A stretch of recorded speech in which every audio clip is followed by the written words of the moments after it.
안녕하세요. 제도권 주식 분석입니다. 여러분들이 노후를 준비하는 차원에서 이제 S&P나 나스닥 같은 대표 지수를 한 주 한 주 모아가는 것에 대해서는 너무나 잘하고 계신 거니까 내가 잘하고 있는 게 맞나? 라고 주가 움직임에 너무 흔들리실 필요 없고 장기적으로 모아가는 자산은 이렇게 꾸준하게 모아가시고요.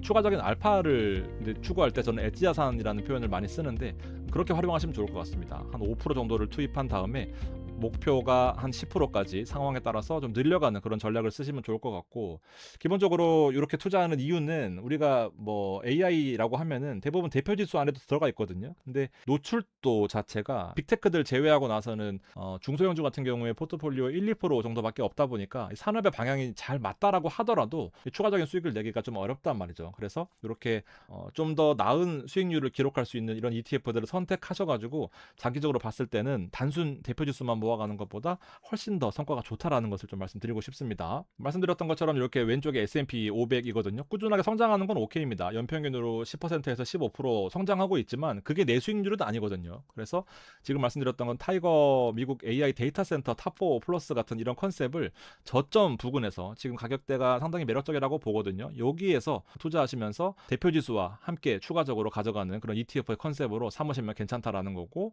121선 요 파란색 선 아래에서 상당히 좋은 구간에 있다고 봅니다. 그래서 실제로 엔비디아가 발표됐을 때 실적이 잘 나왔다라고 하면은 추가적인 데이터 센터나 클라우드 쪽에서 진짜로 수혜가 나올 수 있다라고 보고 있습니다.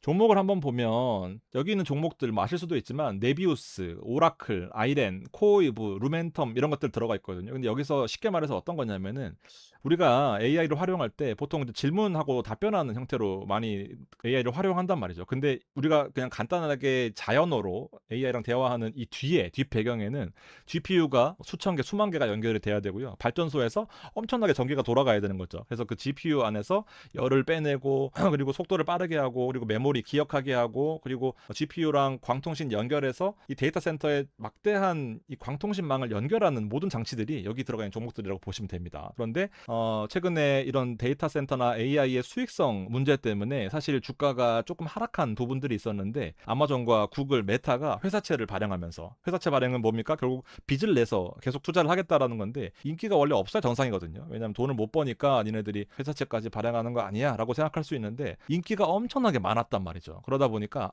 이 오라클 같은 종목들도 빚이 많아서, 그동안 부채가 너무 많아서 주가가 하락했었는데, 아직 AI는 갈 길이 멀고 아직 AI는 더 높은 곳을 바라보면서 계속해서 가는구나 라고 시장에서 해석하고 있다 보니까 최근에 저점에서 좀 반등하고 있는 그런 모습을 보이고 있습니다. 엔비디아가 없다고 서러워하실 게 아니라 엔비디아는 대부분의 대표 지수에 들어있잖아요. 이렇게 설정이 된 거다라고 이런 의도를 가지고 만들어진 ETF다라고 보시면 될 것 같습니다. 개인 순매수가 지금 많이 들어오고 있거든요. 기술적으로 보더라도 지금 최근에 이 하락폭이 좀 컸던 이유들이 말씀드렸던 것처럼 AI의 전반적인 수익성의 이슈, 그리고 기술적으로 보더라도요 아직 반등을 못하고 있는 상황입니다. 지금 수익성 문제가 계속해서 나오면서 하락폭이 꽤 컸었단 말입니다. 8%, 4%인데 보시면 여기 최근에 단기적으로 10% 빠졌는데 반등을 못했어요. 그래서 오늘 제가 들어갔는데 마침 또 반등했습니다. 기술적으로 개인들 순매수 이런 것들을 떠나서 급락 이후에 아직 반등하지 못한 타이밍이고, 기술적으로도 121선 아래에 사기 참 좋은 타이밍에 있다라고 보시면 좋을 것 같습니다. 종목 구성을 보면 말씀드렸던 것처럼 기본으로 4가지 종목이 집중하는 컨셉이에요. 비중 자체가 이 4개 종목을 합쳐가지고 대략 한 70% 이상 되는 그런 컨셉이거든요. 큰 틀에서 보면 메타 같은 것도 지금 코어이브랑 협업을 하고 있고,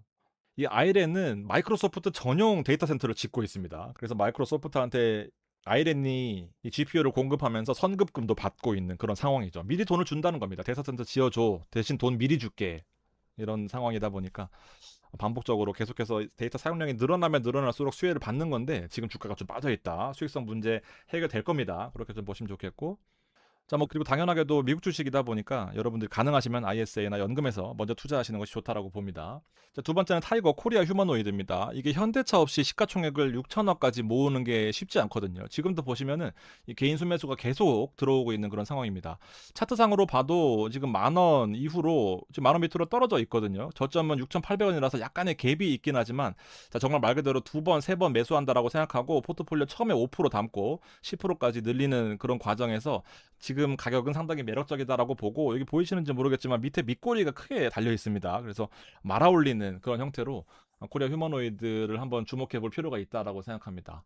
종목들의 해자를 보기 전에 로봇들의 어떤 그 이미지를 가만히 떠올려 보면은 뭐 특히 중국에서 잘하긴 하는데 발차기하고 덤블링하고 뭐 림보, 뭐 격투기 뭐 이런 쪽으로 우리가 많이 영상을 접하다 보니까 약간 엔터적인 요소가 강한데 사실 로봇이 할 수 있는 역할은 상당히 많잖아요. 위험한 현장에 뛰어들 수도 있고 뭐 그런 것들 살펴보면은 반드시 우리한테 필요한 역할이긴 한데 로봇을 만드는 데 있어서 하드웨어, 소프트웨어를 구분된다라고 하면 소프트웨어는 미국이 잘합니다. 근데 하드웨어는 당연히 중국이 잘하긴 하는데 중국하고 미국이 협력할 가능성은 낮아 보입니다. 그래서 한국하고 일본하고 비교해 보면은 한국은 배터리가 또 강하잖아요. 이런 것들이 다 전력 공급이 필요한 상황인데 초소형 배터리가 강점이 있다 보니까 한국도 메리트가 있다라고 보는 겁니다. 그래서 대기업 측면에서도 지금 두산 로보틱스도 마찬가지고 두산 기업이고요. 그다음에 레인보우 로보틱스가 삼성이랑 같이 협업을 하고 있잖아요. 특히나 레인보우 로보틱스는 우리나라에서 이 완성 플랫폼을 갖고 있는 회사가 많이 없어가지고 저는 개인적으로 오래 들고 있긴 한데 변동폭이 뭐 생각보다 좀 큽니다. 그래서 개별 종목 들고 가시는 것보다는 제가 보기에 ETF로 한꺼번에 들어가시는 것이 더 장점이 있다라고 보고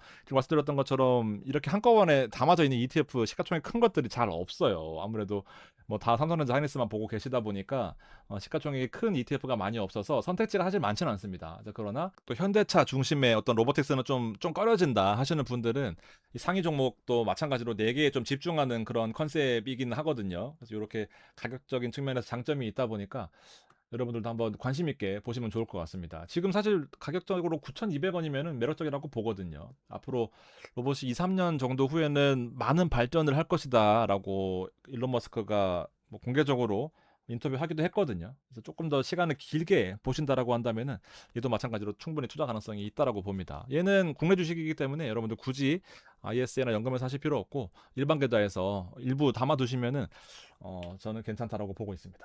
참고하시면 좋을 것 같아요. 고맙습니다.